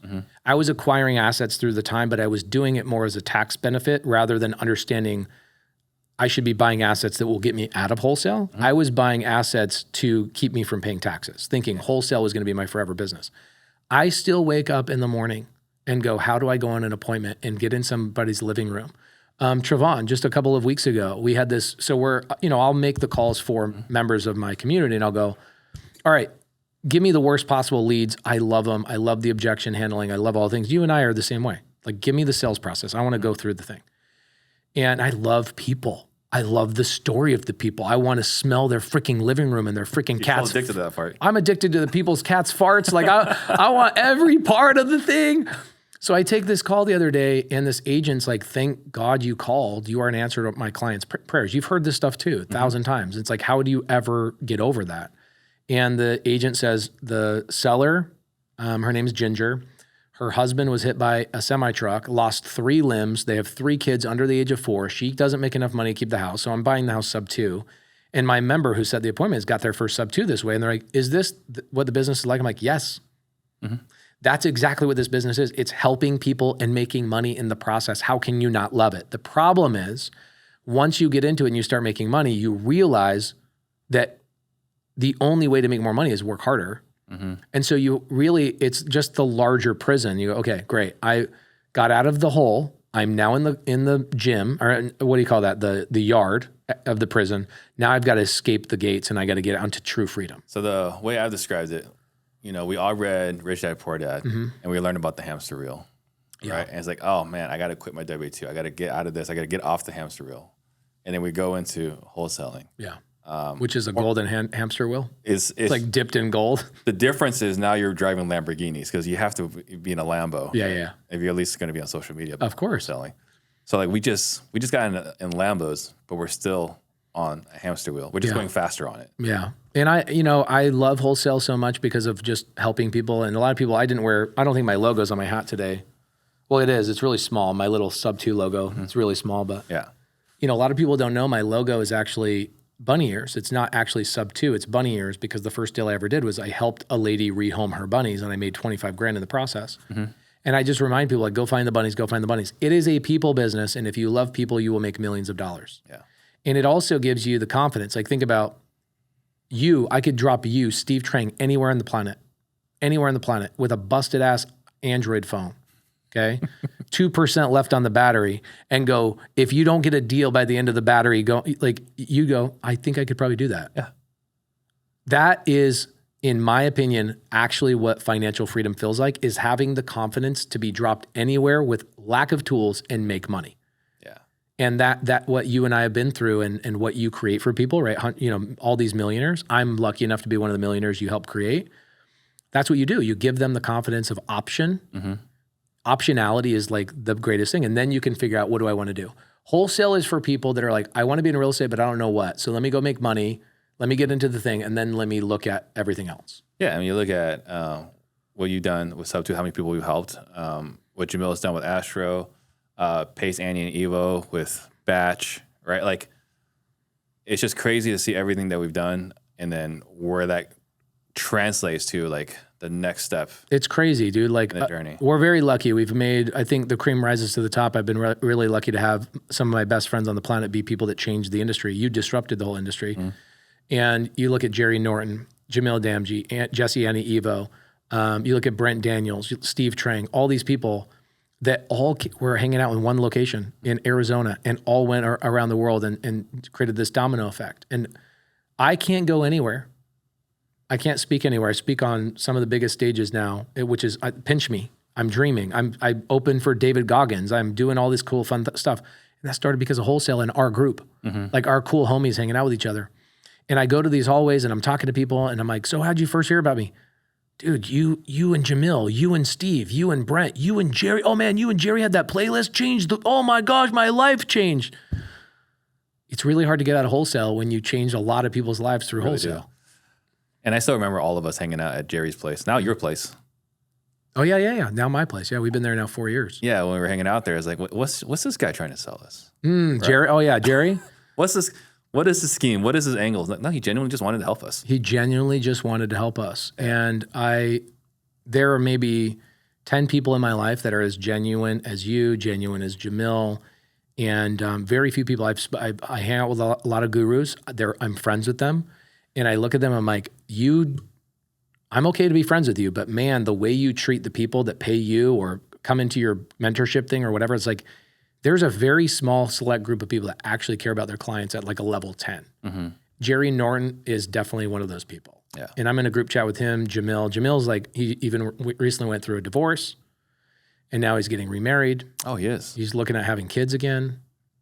Like, dude, life goes by freaking fast, and you gotta get on it. And life changes not just from your ability to see how to make more money, but also your kids and the dynamic of their lives change. And then one day you're like, I'm going to do this in business. I'm going to do this. I'm going to go scale this. And then your daughter turns into a teenager, and then this turns into that, and now you've got more demand at home, and then that takes you out. So you got to make money where you possibly can. I fear the people. I know that I know Disruptors not just about real estate. I know it's about other things, but I look at people and I go, what, if you're not in real estate in 5 years, how are you going to survive? Yeah. I don't know. Well, we got to have a big exit. Yeah. Have a big exit. What are you excited about right now? I mean, bro, we could go for 5 hours. I'm excited about a lot of things. Let me rattle off the things I love more than anything. I'm still buying real estate. Why? Could I quit? Yeah, I could quit, but I enjoyed the game and I learned so much every single day. I enjoy paying new mentors every single year. I'm in a really high level mastermind right now. I'm actually in 3, one with Myron Golden. I'm with one with Dean and Tony Robbins, like they're $250,000 mastermind. And I enjoy hanging out with other happy, married, monogamous, like happily married human beings that just love to gush on about their wife and their kids. Like I just love all of that. And I've been hanging out with people that have been doing $300 million exits going, okay, well, maybe that's not me, but I just want to be around people that are still inspired, right? Versus the people that, oh, I'm a net worth of $3 million, I'm done. That's fun. The other thing I'm really excited about is I'm trying to retire the people on my team, right? Like it's now my obligation to go, okay, I went from a place of, somebody filed bankruptcy on me in 2018. I lost everything. I rebuilt all of that and I got to a point where I don't need to work anymore. Now I get to work on what I want to work on. Mm-hmm. And the thing I want to work on is create impossible pathways for people, like people that go, it's impossible for me to succeed. Great. I will literally fly to where you're at and I will document the whole process and I'll give it to the industry. I want to be remembered in the next 5 years as I leave this industry, probably in 7 to 10 years or like fully retire. I want to be remembered as the guy that was like, anybody that thought they had an excuse, that guy flew to their town, did the thing with them, documented it, did not do the work for them, just showed them what to do, and then gave it away to the world. I'm excited about that. I'm excited about, I think that at the pace I'm buying real estate now, I believe I can retire like my top 25 people in the next 5 to 7 years. And so I'm really excited about building my empire for that. So I'm not really acquiring single family. I'll probably buy 10 single family this year. I see people like Michael Zuber talking about, oh, the recession's really bad and these things are happening. Guys, money is made in recessions. Don't go out flipping houses in recessions where the market is trending downward and not doing your due diligence. I have like 20 flips going on right now, but I took the ARV, I took 15% off the ARV and I go, if I can still make money, then I'll do the deal. Mm-hmm. So I'm doing flips very conservatively. I'm doing wholesale where necessary, but I'm buying deals that solve affordability. And if you buy deals that are solving affordability, you're going to win no matter what. And so I'm focusing on buying, raising money, doing the thing, building my little empire, making things more efficient, waking up in the morning going, what do I need to learn today to make my life more efficient? And then also I've been putting on some weight, which has been great, been lifting a lot. So and then Montana. Yeah. Bro, Montana, 4 or 5 months every single year and doing all of that. It's been a blast. Tell me about how you're going to retire your team. Okay, so I'm giving 20% of all my assets to my team. So I'm giving them shadow equity. So essentially, let's say I buy an asset today, it's worth $20 million. I parcel out $4 million for them. Obviously, there's debt on it, so it's not like they have a $4 million net worth on day one. But what will happen is that asset will double, or let's say, go up 50% in the next whatever. Whatever the rise of that $4 million worth of equity is, that goes to the team. So let's say in 10 years it doubles, that $4 million gets spread around to them. So every asset I buy, 20% of it goes to that team, as long as they stay with me for 5 years. Mm-hmm. So if you are with me for 4.5 years and you decide, I quit, I hate you, your beard is getting too long, it's disgusting, I quit, well then they lose that 20%. And so I'm really excited about building that out, because now it's got to a point where I've got about 9 women that kind of run my world. Molly, Jade, Ashley, Shelly, Kelly, Taya, Sarabi. I could go on and on. Incredible women that run my world. I really don't have a man that's running my world. I have a partner, Josiah, but most of the people that run my organization are women. I'm like, how do I retire all of you? Well, the way I retire them is I buy assets, give 20%, and they stick around for 5 years. All of those assets we buy over 5 years, they've got 20% of it. Yeah. And they'll all walk away if everything works out great. I don't die and get hit by a bus. They'll all walk away with probably, I don't know, $4 to $6 million net worth. That's insane. Yeah. Like that you can do that for 12 people just by buying real estate. That's bonkers. That is bonkers. So I'm excited about that. I'm trying to get my wife to have another baby. So shout out to my wife. We are not fixed, if you call it that. What do you call that? Vasectomy and whatever. We're not fixed like animals. I really want to have more children. You don't have a strong opinion on this. Yeah. And we are also, I'm trying to dial in my personal life. I feel like I've done a good job of that. I spend about 40 hours a week with my kids. And I was talking to a guy a couple of days ago. His name's Mundo. And Mundo, I go, how many hours do you spend with your kids? Because he was talking about the imbalance. I'm like, what's the imbalance? He goes, well, I spend about 14 hours a week with my kids. I'm like, that's an hour in the morning, an hour at night. That's not enough, dude. Like, I spend 14 hours on Sunday with them. Like that all day Sunday is family day. We're doing all sorts of stuff. Saturday is like 7 hours. I'm 21 hours just on those 2 days. And I'm probably another 20 hours throughout the week, 2 hours in the morning, 2 or 3 hours at night. I'm trying to expand that. So what I'm trying to do is every year, I'm trying to add another 5 hours to family time, 5 hours to the point where I'd like to get to where Ken McElroy is, where he works 90 minutes every Tuesday. That's all he does. Everything else is content. Yeah. And so I'm lucky that I have mentors like you, lucky that I have other mentors that I've been able to be around, because I am nothing without my friends. I would have never figured out any of this stuff. I've been so eternally blessed. And so for people that are watching right now, the number one piece of advice I would give you is your family sucks. Like, they're nice people, but they're not good for you. Their advice, their little small mindsets, their criticism of your ideas and where you want to go. Do you speak Chinese? Speak Fujian, which is useless here. Okay, it's useless. Okay, cool. So this is an interesting thought process that I've been taking people through. They go, oh, nobody supports me. I'm like, okay, well, who are you talking to? You're going home to your wife, you're going home to your friends, your 9-to-5 people, whatever, and you're speaking a different language to them, right? So if you spoke Chinese or whatever, it was Fujian? Fujian. Oh, Fujian, okay. Is that spelled like F-U-C-K-E-M? Fuck 'em? F-U-J-I-A-N. Okay, so if you speak that to me, you obviously know I don't speak that language. Right. Who would be the crazy person in that situation? You. I'd be crazy, expecting you to understand it. Expecting me to understand it. So I listen to people trying to talk about, I want to get into real estate, I want to do this to their family members, and their family members don't support them. Like, yeah, because you're speaking fuck them to them. Is that what you say? Yes. Okay. Close enough. You're speaking a different language. You are bilingual. First language is normal speak. Other language is entrepreneur speak. And so you got to get around people that are crazy like me, crazy like you, because this is all we talk about. Yeah. Like, Talk about, think about, dream about. stress about. Yeah. Like, I'm eating my wife. Like, my wife stopped asking me, what are you thinking about 10 years ago? Because she's like, I already know what you're what you're thinking about. Yeah. What's your You're next quiet move? right now? What are you thinking about? Oh, yeah, nothing. She stopped asking me that years ago. She knows. I'm like, you want to know? Do you really want to know? Yeah. Because if I tell you, it's going to be 2 hours of everything I've been working on today. And I'm just excited for life. I feel fearful for a lot of people that are not taking action. I wish I could just invent a pill that got people as addicted to taking action as you and I am. We need Ozempic for business. Ozempic for business, yeah, or Viagra for business. Like, get you stay hard. You know what I'm saying? Yeah. So I would say the easiest way to do that, you can't convince people of this. No. And the way I would tell people is like, go join a mentorship. I don't care whose it is. Spend a little bit of money, $1,000, $3,000, $5,000, whatever it is, and get around other people that could write that check. Yeah.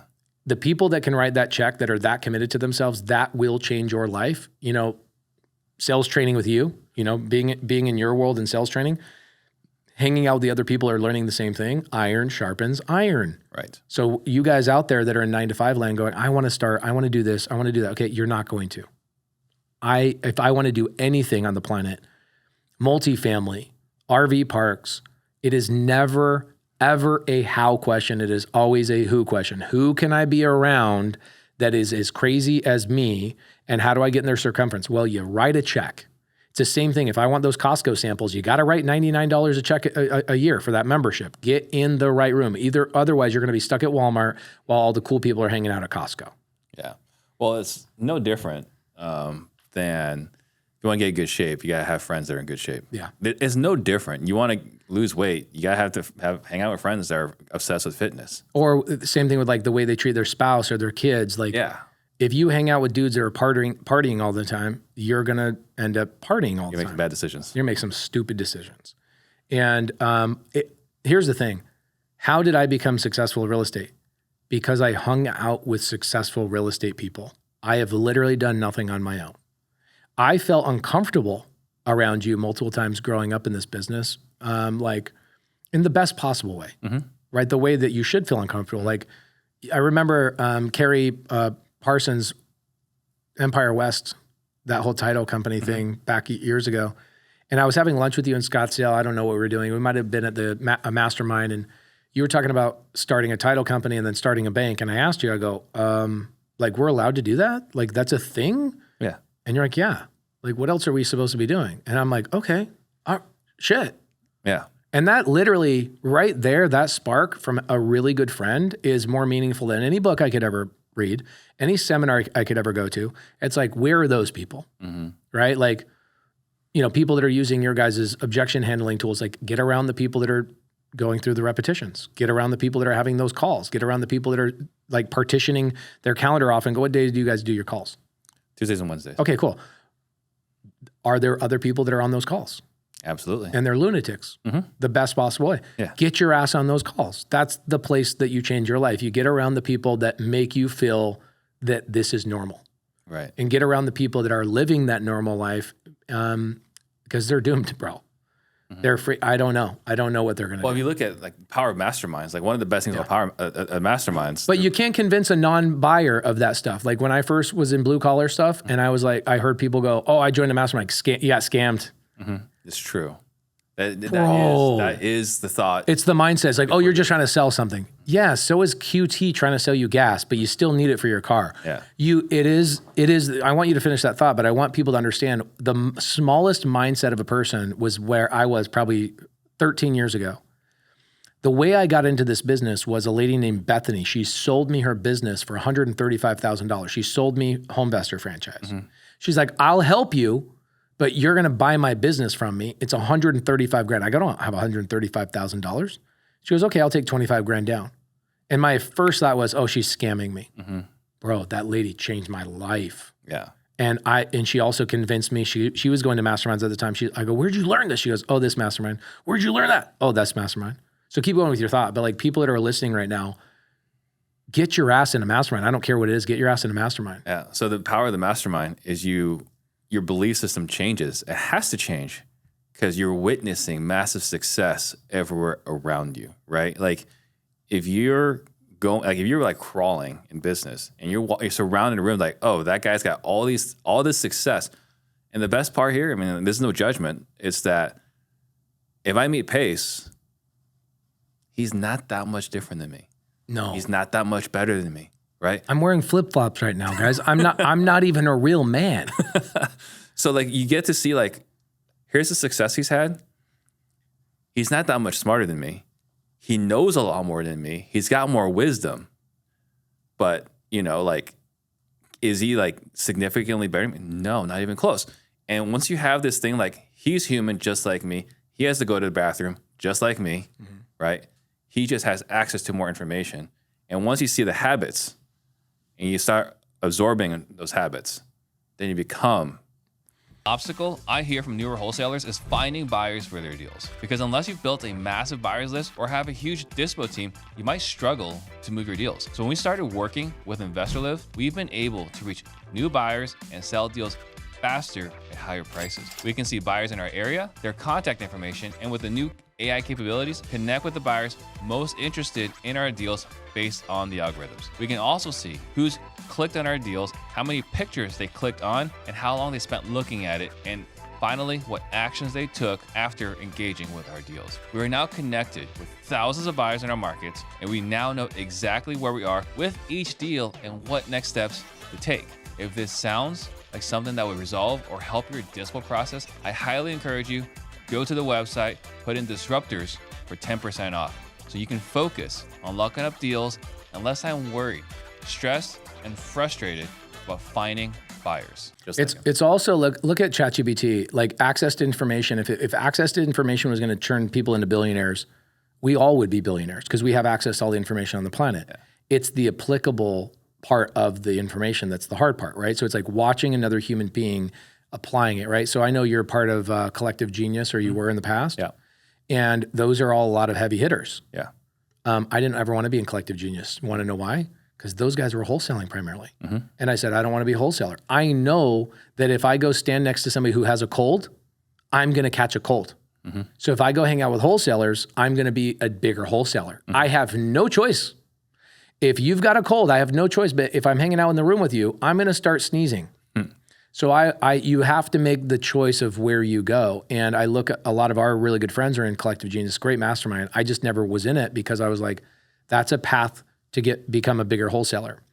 And I chose to go down other paths, but there's masterminds and places to go, like sales training with you and other places.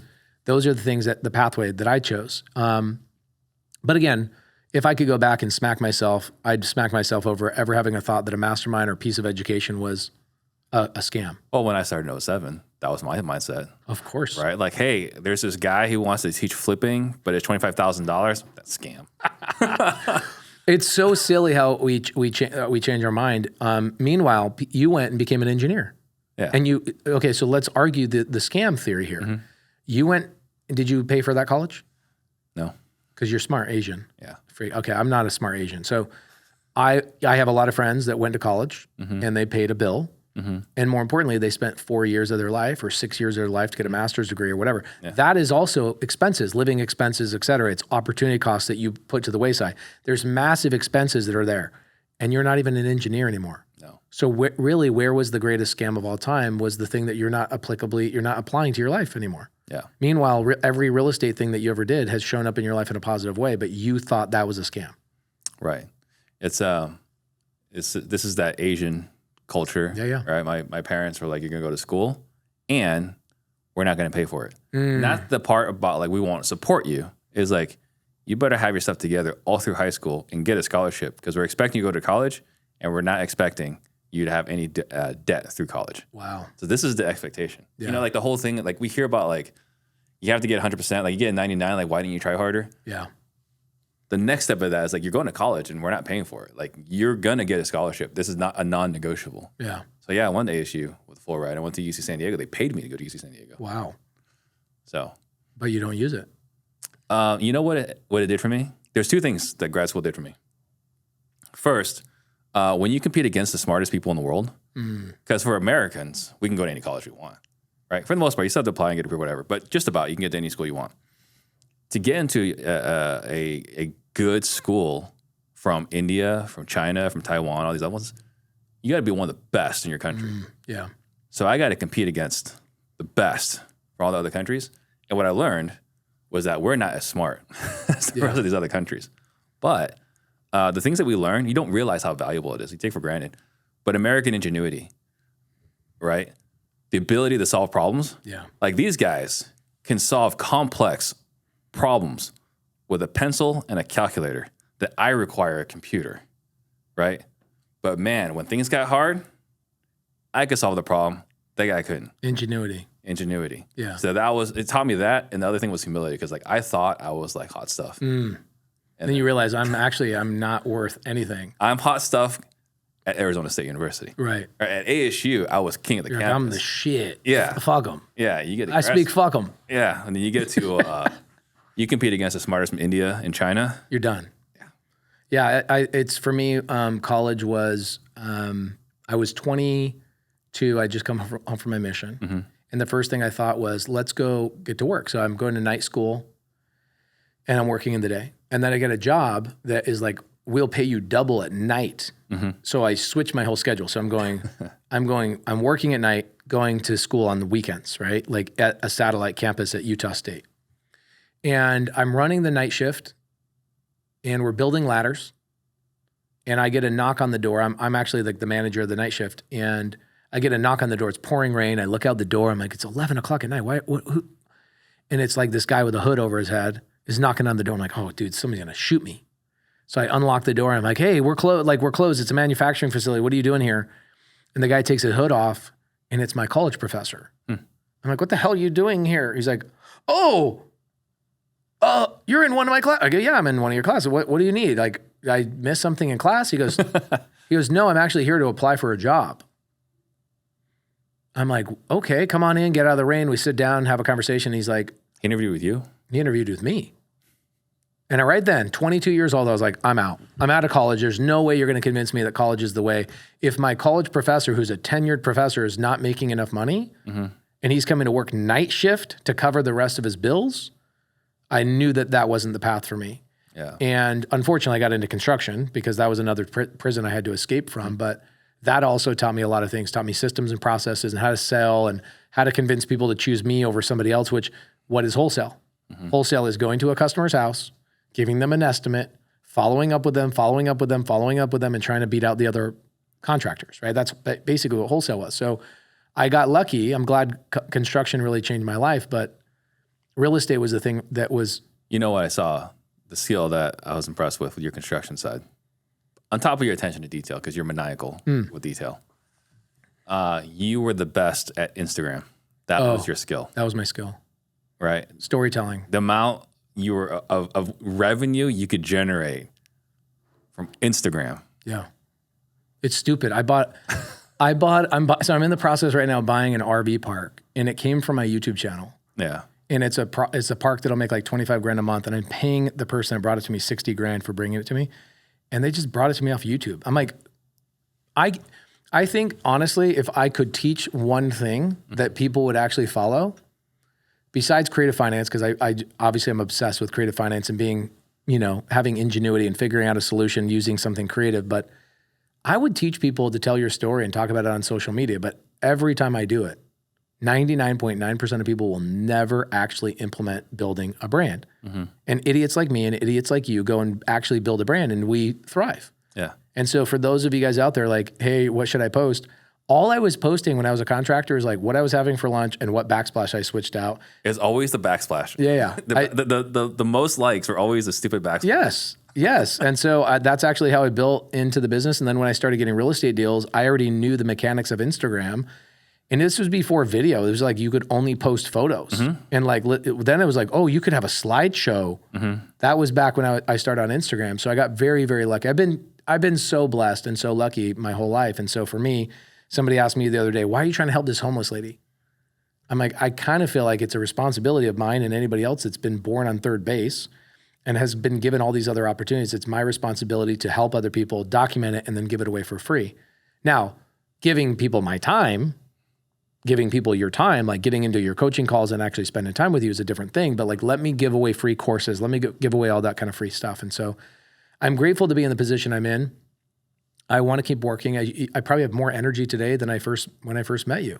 Still. Yeah. In 2018, when I was first on your podcast, talking about how do I close deals in HomeVestors and, personality type blue, red, green, and yellow, and people go in and grab the milk. And I still remember sitting there so nervous to go on that podcast. And you changed my life. Yeah. You changed my life. You changed Jamil's life. You changed Jesse Burrell's life. In my phone, you are Steve Trang, the Kingmaker. You've made a lot of kings with real estate disruptors. And now the show is just Disruptors. Mm-hmm. But dude, you've done one hell of a job. One hell of a job. So impressed by what you do. So grateful to call you a friend and a mentor, and appreciate you having me back on the show. Appreciate you jumping on and sharing. I mean, like the stuff you're talking about is so timely. I think people need to hear it. They might not want to hear it. They don't want to hear it. And then but they need to hear it. Yeah, they'll ostrich in the head in the sand. And the government can only write so many checks, guys. Like you got to take care of yourself. You got to figure out, think about this. Last thing I'll say, RV parks, mobile home parks, self-storage, that kind of stuff sounds really daunting. I know that when I was first starting in real estate, that stuff sounds scary to me too. Yeah. Totally get that. What I teach most of the my Subto community is like, let's just go get you 3 rentals in the next 3 months, or go as slow as you want to go. 3 rentals in the next 9 months. And they're like, well, how? I don't have money. I'm like, okay, this is what is cool about creative finances. Let me show you how to do this with no money. Most of Pad Split's houses on the market right now are Subto members' houses. It's like 80% of all Pad Split inventory is Subto member houses. Wow. Think about how crazy that community has changed the whole entire landscape of real estate. So I would say these Pad Splits are netting $1,500 every single house. Net in your pocket after CapEx, after like management, payments, blah, blah, blah, whatever. Utility, everything, literally everything, $1,500 a month. You multiply it by 3, you're at $4,500 a month. Even on single family, super easy. Pad Split manages them for me, makes it really easy.